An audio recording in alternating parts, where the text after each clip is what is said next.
sais pas s'il y a un chapitre de l'association que ça doit être agréé par un comptable. On en a parlé. Pardon? On n'entend pas.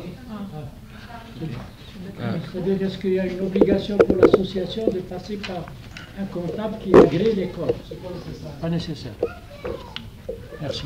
Donc, c'est bon. Mais il y a aussi... Pardon? J'ai dit au pays. Oui, au pays, c'est différent. C'est une obligation. Nous, on va commencer par engager quelqu'un qui est spécialiste dans le domaine, parce que ça commence à gonfler, là. Non seulement à gonfler, mais lui, il aura la possibilité de pouvoir classer les chapitres. Parce que là, il y a des chapitres qui se surmontent. Par exemple, tous les dons peuvent aller dans un seul chapitre. C'est ça. Voilà, donc, on continue à poser les questions encore. Sinon, on va passer à l'approbation du bilan financier. La question de madame. Vous reposez votre question? Concernant le soutien aux familles, je voulais savoir quels étaient les critères pour identifier les familles qui avaient... C'est sûr que pour l'instant, on n'a pas mis de critères vraiment très spécifiques. Parce que c'est sûr que les gens qui nous appellent, c'est des gens qui ont vraiment besoin d'aide. Et ils sont vraiment... on voit qu'il y a des gens qui sont sur le bien social. Ça se voit que, oui, ils ont besoin d'être aidés. La plupart, c'est vraiment des gens sur le bien social. Mais maintenant, on va faire des critères très clairs. Justement, peut-être, puisque l'Assemblée est là, de proposer une sorte de commission pour établir les critères, de façon à naviguer dans une certaine clairvoyance et non pas au pif. Exactement. Bon, il y a un point qu'on va parler de ça. Aussi, en plus, nous, quand il y a un décès, les familles nous contactent, nous, on leur rend visite. Et on parle et on essaie de voir toute la situation familiale. Et là, le bureau qui est installé, là, on va décider est-ce que la famille elle a besoin ou non. Alors c'est pour ça, nous, on fait les cas, enfin, j'ai pas les noms ici sur place, mais c'est des familles qu'on a eu vraiment qu'on a contacté, parler avec eux et voir la situation. Et suivant les circonstances, tout, on a pris les décisions d'aider ces gens. On ne remet pas en cause, mais c'est la méthode dans le futur qu'elle soit établie de façon à ce que le comité... Allez-y. Moi, je voulais apporter une observation et répondre un petit peu à la dame qui est là. C'est une question très intéressante. Je suis l'un des personnes qui avaient profité d'une aide systématique, symbolique, très importante, qui m'a donné un moral terrible. Je vous donnerai même le montant, pas exactement, mais ça dépasse 1000 $ qu'on m'a donné, je les remercie. C'était lors du décès de la frangine de ma femme qui est là. On m'a aidé, ça coûte quand même, c'est de l'argent. Quoique nos amis de Madame Poirier, c'est tout à fait normal. Le coût d'un transfert, d'un décès juste en Algérie, en pays, ça coûte de l'argent, mais j'estime que le coût qui nous a fait était bon. Mais j'ai eu quand même une aide assez intéressante qui m'a donné quand même du courage. Voilà. Donc, je suis l'exemple par rapport à la question que vous venez de poser. J'ai bénéficié d'une aide juste au moment du décès. J'ai voulu quand même solliciter des amis et tout ça, sans quitter de l'argent. C'était les premiers à m'aider. Maintenant, l'observation que je voulais apporter, il faille aussi qu'il faudrait que ce soit nous qui sommes là, qui passerons le message à nos amis, à nos voisins et tout ça. C'est très important, c'est une association qui va nous donner quand même une aide extraordinaire en utilisant aussi de notre soutien. Maintenant, c'est à nous de retourner. Moi, personnellement, je suis prêt à aider, et je quitte à rembourser un petit peu ma dette, en quelque sorte. Ils ont besoin aussi de ce soutien-là. Parce que j'ai vu le bilan financier qu'a présenté M. Hakim. Je vois qu'en l'espace d'une année, il y a peu de temps donc des ONS, vraiment par rapport à ce qu'on devrait donner. Il y va de toute la communauté, comme elle a dit au début. C'est très important aussi bien pour la communauté musulmane que pour l'ensemble des autres sociétés. On est là, donc on doit les aider. Merci beaucoup. Merci. Merci. Oui. À vous. Oui. J'aimerais attirer votre attention sur un détail très important. C'est qu'il y a des gens qui, quand ils décèdent, ils ont des assurances. Oui. Comment vous pouvez vérifier une information pareille? Parce que moi-même, j'ai été confrontée à ça fait pas longtemps, et je voulais faire une petite collecte d'argent, et la compagnie m'a dit, un instant, le monsieur, le défunt, a une assurance de $20 000 qui allait couvrir les frais d'enterrement, et allait en rester pour la famille. Donc, je trouve qu'on est trop sollicité pour donner de l'argent, et maintenant c'est devenu une habitude aussi pour les gens qui viennent pour faire du tourisme et qui tombent malades. Donc, moi je pense qu'on devrait stopper tout ça. Et donc, pour des funérailles, je suis d'accord. C'est sûr. Non, non, c'est sûr. C'était Nous, la première des choses... part de l'association pour quelqu'un qui est venu en visite.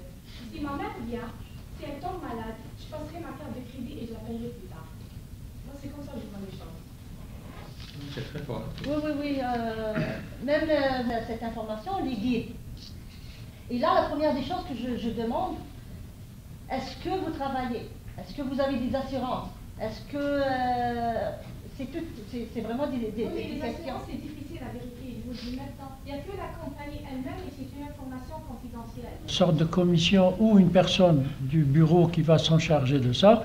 Et un deuxième point, c'est comment susciter ces dons et aller les chercher. Ouais.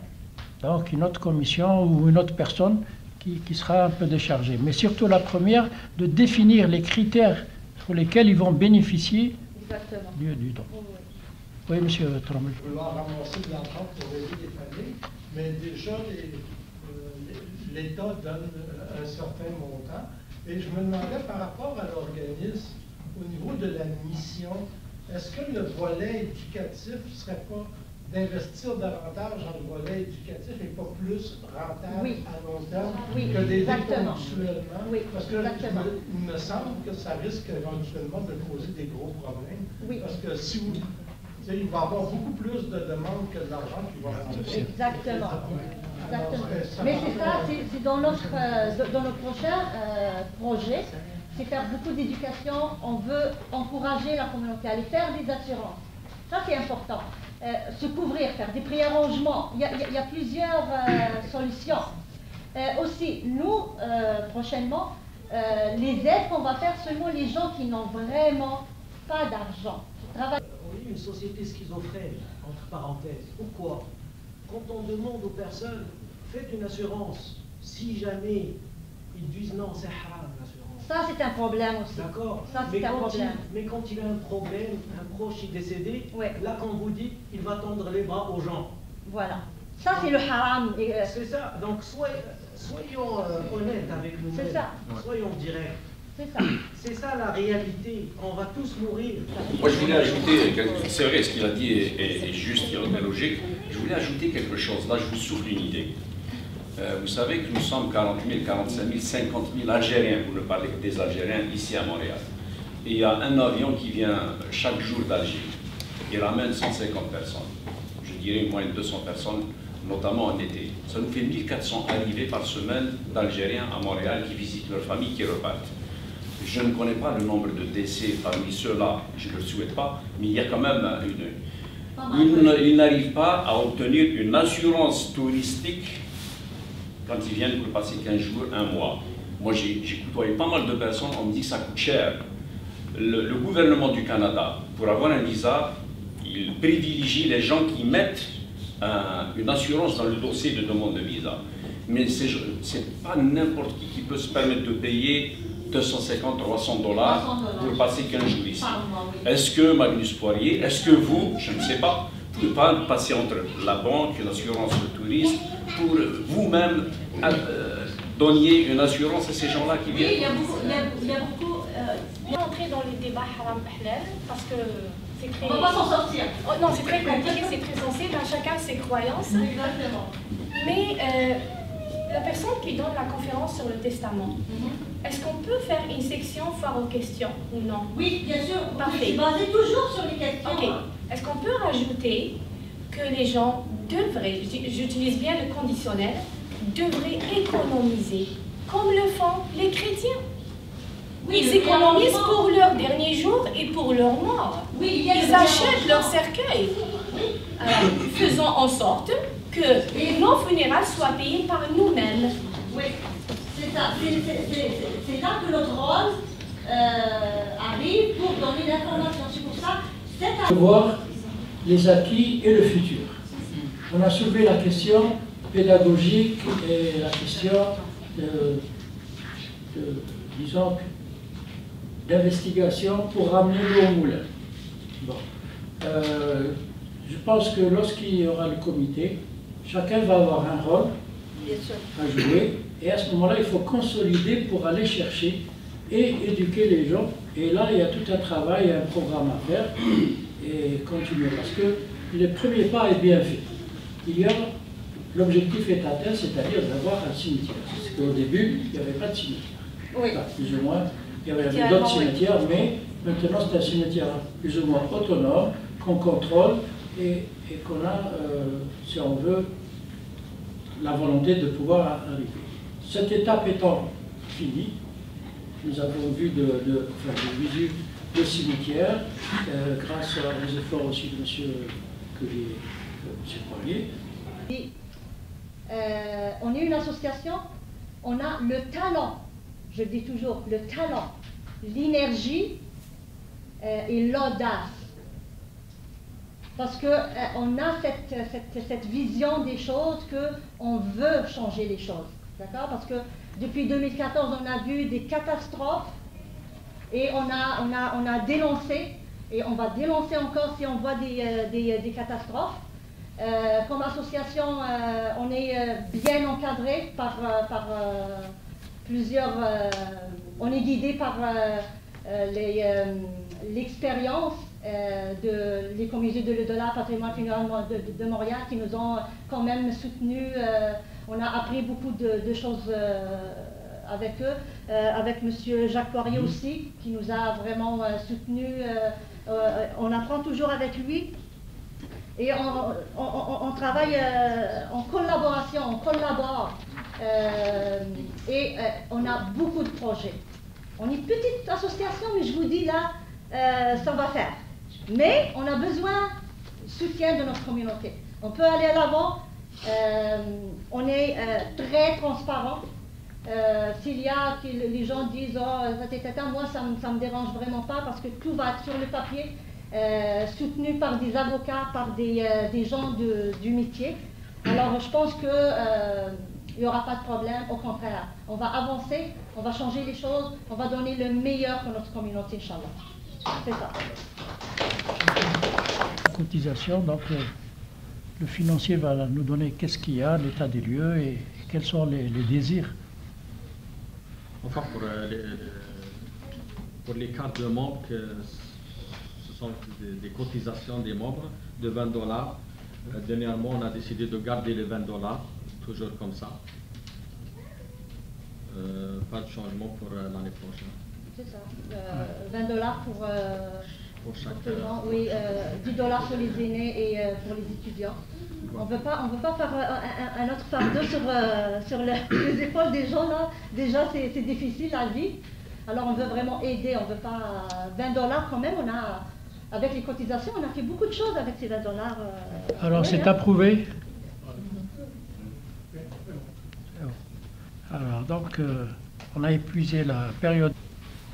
On arrive à aux élections. Okay. Là je vous dis là, on n'est pas des dictatures, dictateurs, mais dans le règlement, dans notre règlement, pour faire avancer les choses, on a mis des critères. Que les gens qui vont être dans le SIA, ils